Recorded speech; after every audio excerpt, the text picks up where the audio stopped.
What's that? Tell me. Don't be keep it offline. Secret. I'm willing to bet the hotel's blocking a multicast. Hey, I Bingo. see. I got a live stream and it says green. You guys see me? Hello, live, not recorded, live. Oh, hey, Michael. Thanks for the confirmation. Hey, we're going. Shazam! Of course, all of Yellowstone is now black. The only lights are the, lights here in the room. But hey, we're going. Good to see you guys. How's it all going? So this time I have my chat box bigger. So none of the, comment routine. And thanks for all your comments about the wearing of glasses, But hey, how you guys all doing? So you guys are coming in here. I got smiley faces. Thanks for talking and coming by. So it's been an amazing week since I saw you last. I'm up in Yellowstone. You know that.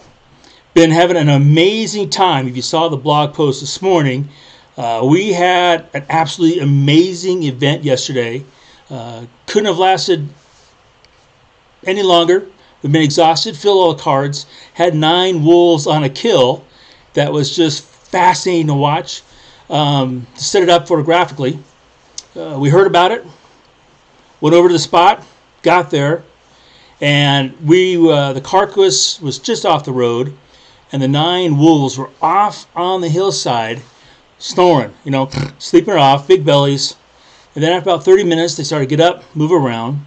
Figured they're going to probably just leave. That would be kind of normal biology. And what we think was the alpha male, and right now we're still disputing which pack it is. He started to go off towards the woods like 2 others, turned around, came down. And then we had, almost 2 hours of amazing shooting. Now, the light wasn't like perfect, a little bit backlit, but we had a lot of snow reflecting light, which really helped. And then we had the steam from a vent in the background, so there's no doubt that you were in Yellowstone. And it was fascinating to watch behavior from, subadults playing with each other to the one alpha male like, don't get by my, short rib. To the whole thing. We had bald eagles going around, golden eagle, raven. It was unbelievable. So, let's see here. No questions yet, so I'll keep rambling on. So what we were doing, we were sitting there, and we all had long glass. So when I say long glass, I had the Nikkor 800 millimeter, and when the wolves were way off in the distance, had the 1.4. As they got closer, I went to the match 1.25 for the 800. And then when they came up to the kill, I pretty much went straight 800. Shooting D5, it was pretty much a no-brainer kind of shoot.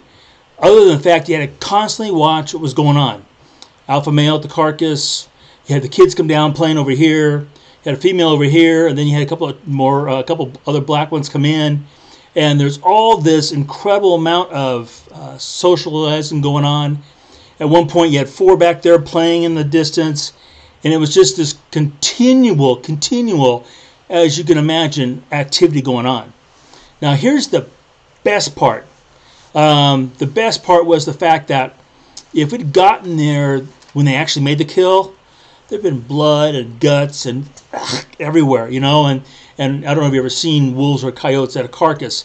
They have red everywhere. I mean, they're just red. It's disgusting. It's not the kind of photograph you're going to put on your living room wall. Invite your guests in, have a drink. Oh yeah, look at the blood. You ain't going to go there, right?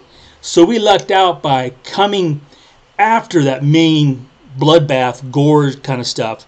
So the animals had already taken time to clean themselves off. It was absolutely just about as good as it gets. And as I mentioned in the blog post, been trying to get intimate time with wolves, a lot of wolves. We had 9 total. At a kill, and exactly what we're looking for. And maybe the only thing might have been better if we had a little bit more front light. But the snow was bouncing so much light, it was phenomenal. And that was just 2 hours of our amazing trip here this week in Yellowstone. So, I see some things coming in. Hey, Ralph. Ralphie, dude, where you been? All right, good to see you. I'll make sure Sharon knows you said hello. And of course, hello, Sharon. Yes, she's not with me this time, but next time. That's okay. Let's see here. Do you think the grip on the D850, Ralph asks, makes a big enough difference for capturing birds in flight? No, sir. I don't think it'll make any difference. one piece of trivia. So for my own personal way of shooting, I kind of think that 5.5 frames per second is the minimum you need for capturing wildlife in action. And the D850 goes past that natively. Now, as a good friend of mine, Igor said, he does a lot of these star trails kind of things, and he wanted extra battery power to run the camera longer than just the 5 hours you get from the single to do heavenly bodies. And that'd be a great reason to have the grip. Oh, hey, that's the peanut gallery back there. Say hi to the peanut gallery. Hey, I got some good friends, and they thought they'd crash the party, so I'm going to ignore them. I hope you can too. It will be a challenge, guaranteed, okay? Their first goal is to see if they can make me, lose my serious face. So, anyway, bloodbath. Yeah, Michael, it was, if you've never seen a deer or an elk or a moose or a bison, when that chest cavity opens up, it is just an amazing mess. And the temperature probably was hovering around the 25 degree mark. When we were there, the day got down to around 11. Still not as cold as I'd like it. But besides that mess of the cavity, you've got all that steam. So photographically, that's a challenge, not only to make eye contact with the critter, but of course your autofocus system, it's not going to be able to work through that steam. You're going to be challenging. So if you don't practice your manual focusing, which something I don't really probably stress enough people should do, you're probably going to be really challenged. So yeah, that bloodbath can be a mess. I won't turn around, Michael, guaranteed. I actually spent enough time with these characters, I mean, look at this, what he's doing. He is sanctimoniously right there. He's screwing with my beaver mittens. I mean, no respect, right? Yes, hi, Chuck. Hopefully you're out there. Hey, gang, Karen Polly says hello. So I guess the group is kind of speechless. I've got no questions coming out. So I'll keep on talking. We got to Yellowstone a few days ago, and it is colder and much more snow than we had last year, which is great. Personally, coming to Yellowstone in the wintertime, the best temperature is -10 or colder. Yeah, it's -10 Fahrenheit or colder. When you have those kind of conditions, a couple things happen. One, the snow is such that it forces the critters down near the thermals, and they're there, the thermals, not to stay warm, but they are there to because the ground is much easier to get to the forbs inside. Now, one of the things that's kind of cool, we had this amazing driver this week, and hey, Era, if you're watching, hello, here's the Nutbatch. She was just marvelous. And one of the pieces of trivia that she passed along that was really kind of cool, you watch the bison, right? And they're just munching all the grass all the time. They do it all summer and spring, right? And when it's green and luscious and looks like, if you're an ungulate, looks really edible. In the wintertime, it's brown, it's under snow, and it's like, what nutrition is they really getting out of that? And she said one of the bison biologists put it this way. They said that in the spring and summer, the grass is like the cereal. And in the fall and winter, the grass is like the cereal box. So they're actually just kind of eating that grass right now to fill a void, and then at the same time, make sure the system keeps on working. But it's actually no nutrients coming in that brown grass. And if you look at all the crap coming out the other end, you could, it's pretty easy to figure out. So, let's see her. Karen says she gets to come with us next year. Yes, you do. And we're looking forward to it. Hopefully we're going to have Era again, because she's been a great driver. Learned lots of great trivia, and we felt very protected. That was good. Let's see her. What's the best camera for 120 frames per second at 1080p? There's only one camera I know of. That's a D850. That's what I would go with. And to be honest with you, I'm not sure if it does 120 frames per second at 1080 or not. I think that's the one it does, but that's all I'm using for video. And with that said, any other brand, another video, I have no clue. It's not my specialty. I rely on my son Brent for doing that kind of stuff. and knowing that kind of stuff, that's not my thing. Am I taking any long trips in the near future? Well, I'm in Wyoming right now, so to me that's kind of long, and I'll be in Florida 2 days after I get home, so middle of next week, and then I get home from Florida. Then I go up to where am I going? I'm going up to Yosemite, which is not very far. It's only 23 miles from my house. Then I go up to Klamath Falls, Oregon. And other than that, I mean, for this year, yeah, I'm supposed to be going to like Hawaii and to Alaska and to England, but I don't ever think those as being really, far away. You bet purple arrows. Hey, would it be asking too much for people to actually use real names? Tom, Dick, Harry, Fred, Martha. I know everybody likes to have their handles, but this is kind of an informal group. As you can see, I already lost my audience, right? I'm on my own again. So I'm depending on you guys for some support. So no one's asked a question yet. Thought I'd throw it out there. So it's cold, and today, snowing, miserable, actually blowing snow, kind of blowing snow that was collecting in the lens shade. How do I deal with my gear in these kind of conditions? So first of all, you notice I'm in my room with my vest and thermal shirt on. That's because my room is not heated. It's just basic, the window's actually open, but that's another story. The gear, what happens is as soon as I get back from the trip, get back to the room, the first thing is I get one of the clean big white bath towels, and I actually take my gear out of the bag, stick it on the bed, put it underneath the white towel. And that way any condensation that might forms on the towel and not on my gear. And then it's going to sit there until it gets to room temperature. Once it gets to room temperature, I'll deal with the basic cleaning.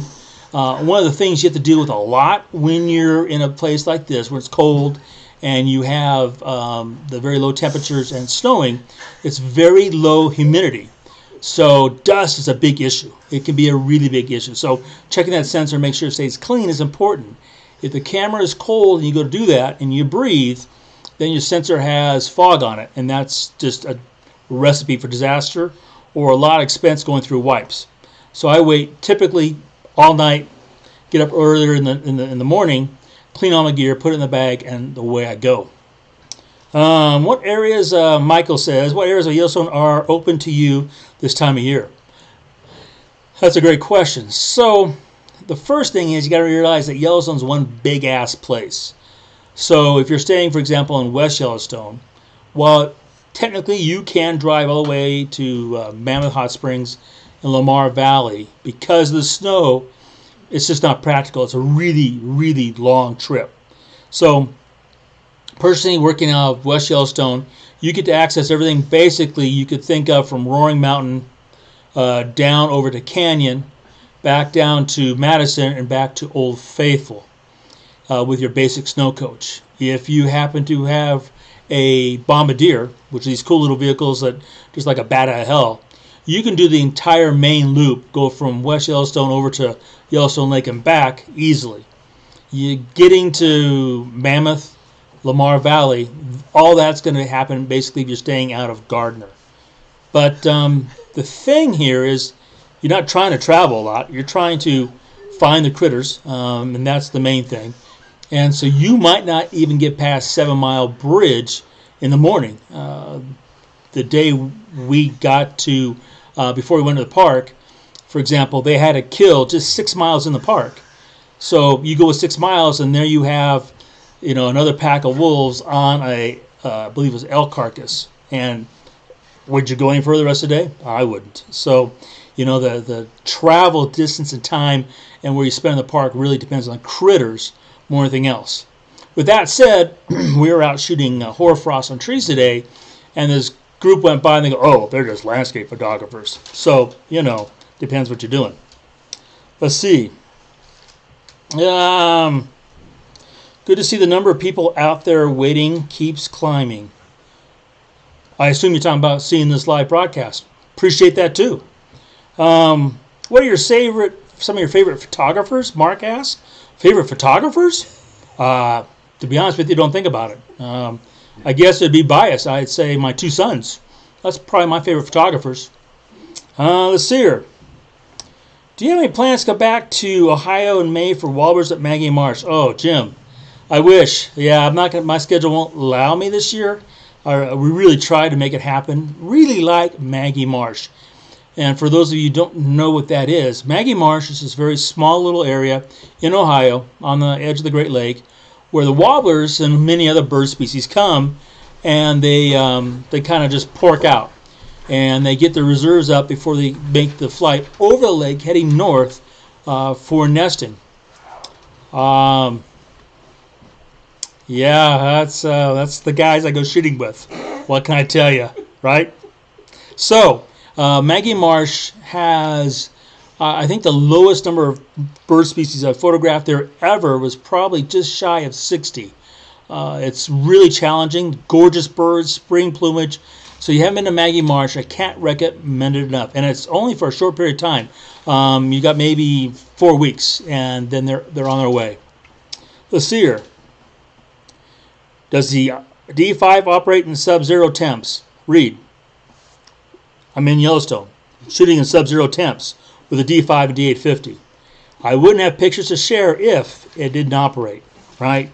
Now, I could be guessing that you might have think about the old days when you had film cameras and these current temperatures I'm in, you'd have to take the camera in, have the grease removed, put in a special grease, then you could shoot without it freezing up. That's not an issue with any. We have iPhones are working, Canons are working, Nikons are working. I've seen groups with other little mirrorless cameras all working. Photographers weren't working very well, but the cameras were doing just fine. So temperature's not really an issue anymore. What's the best way to protect your camera while shooting in the rain with a long zoom like the 200 or 500, David says? Well, personally, I don't protect my gear in rain. And understand that if I go shooting in the rain, if I personally can deal with the rain, I know my gear can. So I don't put any bag or plastic or towel on it. What I do, and it's very important to understand that once I come in from that rain, the gear is not wiped dry, it's blotted dry. Okay, you want the towel to soak up the moisture. You don't want to force that moisture into crevices it doesn't belong. And I've never had ever in my 40 years any gear go down because of weather. Karen, should I bring my 600 millimeter or my 300 to 8400 be enough? David, seriously, you think you want to have the chance of have 9 wolves with only 400 millimeter when I said I shot with an 800 with a 1.2 and a 1.4, and 800 with a 1.4 is how much? You know, it's right 1200 millimeters. So yeah, there's an old saying long before I started this business. If you don't go out with your longest lens, you'll come back short. So, you know, any wildlife, anywhere, anytime, if you're going after wildlife, you want that longest glass.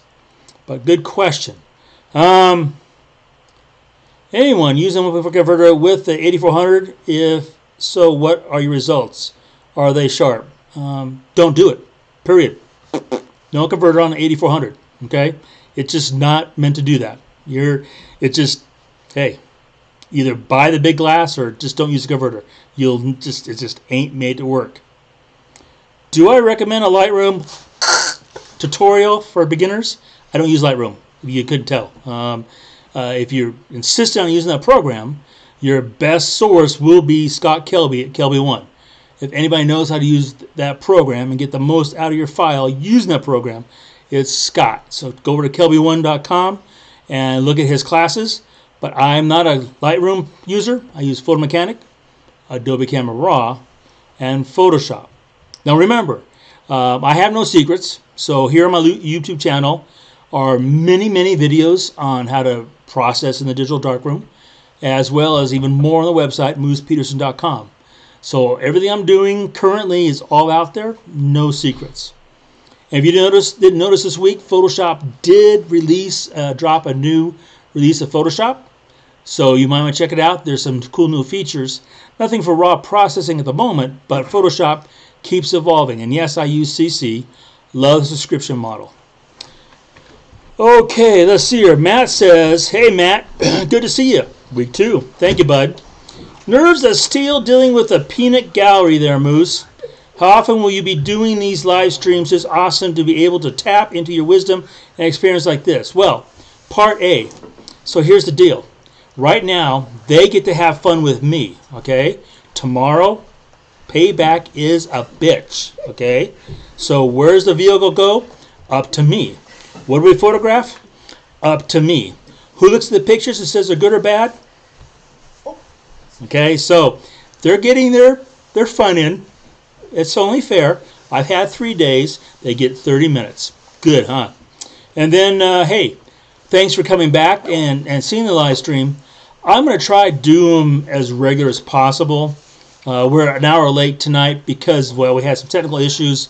And I'm surprised we're still live streaming. I assume I am because it still says live, but my little light has gone to, like, not so happy. So I don't know if it's how long it's going to keep on going, but we're going to keep on going as long as it is.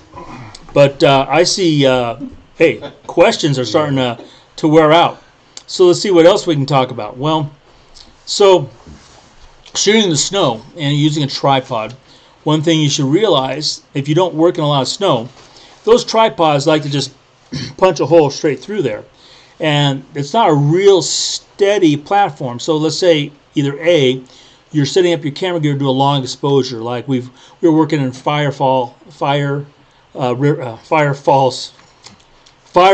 River Falls today, and we're doing very long exposures, 30 seconds, even longer. If that tripod slowly starts creeping in the snow, you're not going to get a sharp picture. And one of the people, that's one right here, the crazy one, she was on the edge. You see the panel I took of her on the edge, and you see the snow is gone because she pushed the other photographer over the side so she could take the picture. She's aggressive. Watch her. So anyway, in that scenario, okay, or if you're putting a long lens on the tripod, you don't want it creeping down. There's something you should understand. It's kind of like the same as working in mud or sand when you're photographing birds at a marsh or at a beach. When you get that tripod, you take that front tripod leg, you want to push that down into the snow. Okay, break that seal of snow, and then you got a really good, steady, and safe platform. That's really important. And all these guys, including myself, have the really right stuff rock claw ends on the bottom of our tripod legs. They're really gnarly, nasty things. They grab on, and they're really great for snow, so your leg doesn't start skidding out, and again, you lose the sturdiness that you've paid for in that big tripod. Oh, let's see here. Oh, Matt, you retracted your question. Okay, Tim. I've been looking at a D4 and D4S files for the last four years. I have the D500 and D850. The luminance noise in the 500 and 850 are killing me. What is your method to reduce noise? Tim, you're probably not going to like the answer. But one, I bet you're raising the ISO.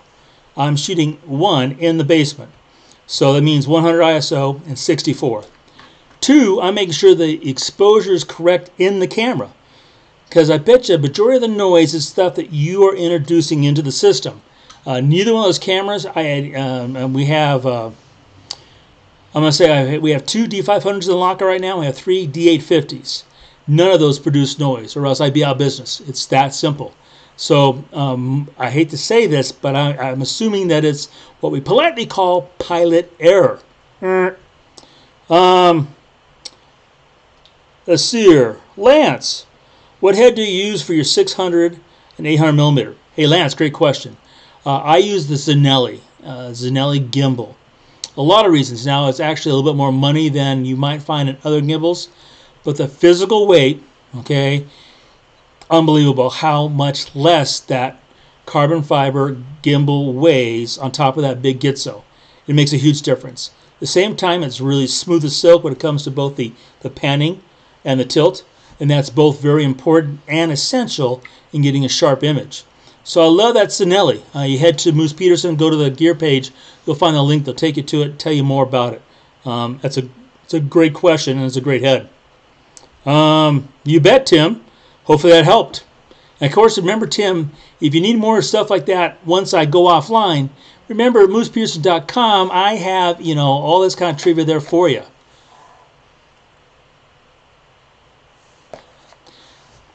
Thanks, Emerson. I appreciate the text.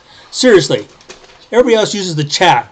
You can't be normal and say, But it's all right. I love you too, buddy. Hey, we all miss you. Say we miss you. We miss you. Miss you, Emerson. Whoever you are. Another one of the gang that wasn't able to make it this trip. Hey, let's see here. What else? We've got a few minutes left. Anybody else have any kind of questions? Pop them in now. I have no idea what kind of delay we are experiencing right now. I see the live stream is kind of holding in there at okay strength. I assume the rest of Yellowstone is probably now got their flint out there trying to make fire, but that's okay, right? It's all about us. Let's see here. What else about Yellowstone? When it comes to a method of travel, I do use the snow coach or the bombardier. I don't go by snowmobile or sled for a lot of reasons. The main one is when it comes to the possible great opportunity. If you're on a sled and you have to dig out your gear out from all the snow and ice, you might miss that shot. That's one reason why I love the snow coach. Two, it's definitely more comfortable not to be pulling ice out of your ear and your nose, and the mustache grows enough icicles as it is. So another reason why I like the coach. It's not as fast, but keep in mind there are speed limits, so you can only go so many places so fast. Let's see here. You bet, Lance. You're more than welcome. Standing knee-deep in water in Arkansas shooting ducks last month. Was that a 8-pump or was that a 600mm shooting of ducks? Looked every minute going to look at that head. Okay, so you were actually taking pictures. Okay, that's fine. Hey, but ducks, when it comes to making money in wildlife photography, ducks, boy, that is like cha-ching, so good for you. How do you deal with exposure when shooting a dark subject, wolf in white snow? I don't. Camera does. Exposure. Really kind of a mystery for a lot of people, and I understand that because you're thinking about it in many, many technical ways or camera ways or philosophy ways. I look at that whole thing when it comes to light. So you might say black wolf on white snow, exposure problem. Not when you think about the light, because the light is bouncing off that snow into that dark subject. So in this case, not because of the wolf, not because of the snow, but because of the steam in the background, which was critical when it comes to tell us the story that you're in Yellowstone. Because of that steam, I was at plus a third. Not for any other reason. The camera wasn't fooled, nothing else. I just wanted that steam to be an essential part. So that's probably not going to help you at all, but I can tell you that you start learning light. The more you understand and learn light, your exposure problems evaporate. Okay? Let's see here. I've often heard you say you mainly shoot in aperture priority mode. Do you use this on fast-moving birds in flight as well? Well, you heard correctly. I use aperture priority all the time, with only one exception. That's shooting air-to-air with a prop-driven aircraft. The rest of the time, I'm in aperture priority. So whatever scenario you might think about, I'm in aperture priority. It's that simple. Yeah, Michael, ducks. Hunters pay a lot for their passion. They're a little crackier than us photographers. They pay more to go do their shooting. And magazines that promote that, gear that supports it, manufacturers who, endorse it, need those photographs. So yeah, ducks, big time money. And most people don't know that one organization puts more money into conservation in North American than any other group, period. That's Ducks Unlimited. Unlimited. Ralph, what is the name of the gimbal that you use again? Zanelli. What? It doesn't stick in your head? Zanelli. It's from Italy. And remember, all this stuff is on the website under Moose's gear. There's all the links for it. Zanelli. You bet, Bob. So, we're coming to the point where my little live thing is starting to fade again. I think that I'm about to crash or get cut off the knees. I want to thank my peanut gallery for coming along. And of course, these guys have stood out there, and I love the fact that I was able to share my passion not only for Yellowstone, but in this case, this 30-year chase of the wolves with these guys. They did a great job, so I look forward to seeing their photography out there as well. Thanks for coming by, and probably The blog is going to be the most accurate place to see if when the next live stream is. I'm still getting used to the live stream dashboard on YouTube, but if all works well, I'll see you next Thursday, 6 o'clock Pacific Standard Time. Thanks, guys. Be well. Keep on shooting. You want to say goodbye, guys? Bye. Harumph. And still going. Says live. It takes a little time for it to stop. Ding, ding, ding, ding. Bye, Chuck. Bye, Chuck. Bye, Chuck. Are we still It still says live. There was a delay in the beginning, so that maybe Oh it's my gone. God! When you put the lamp, I know. Carol and I'm Oh, drawing I blood on my almost lower. wet my pants. Oh my God! It's Moose, still I on. have to say, hopefully we're off. Your face Respectfully, looked yes. much better. Yeah. It wasn't. It looks like shit when the monitor's not raised. Well, no, your face is a little distorted. There's the door. I'm just Get telling out. you. No, I'm I'm just not- telling I'm- you. I'm- I know. I'm just telling you. I appreciate that knowing that. It looked better. It looked Looked better. distorted because you're being shot from below when it's down that way, and this way it's straight on. We needed a light for the lampshade. When you put the lampshade, Hysterical. I almost lost it. I'm sitting there. You guys were quite entertaining yourselves here. I couldn't see you, Oh but my you guys were God. definitely Did entertaining you yourselves. notice the lampshade? On Of the course side? I did. Oh, okay. Then you're Oh amazing my because God. I just Well, you had to turn into the corner to Yeah. keep from I- falling. I was. Oh my Very- God. Well, that was very we fun. switched sweatshirts. It was great. Switch glasses. Yeah. Emerson says they still hear us. Great. Oh well, hey. Oh well, they're a nice group of people. Hi, Emerson again. Sharon says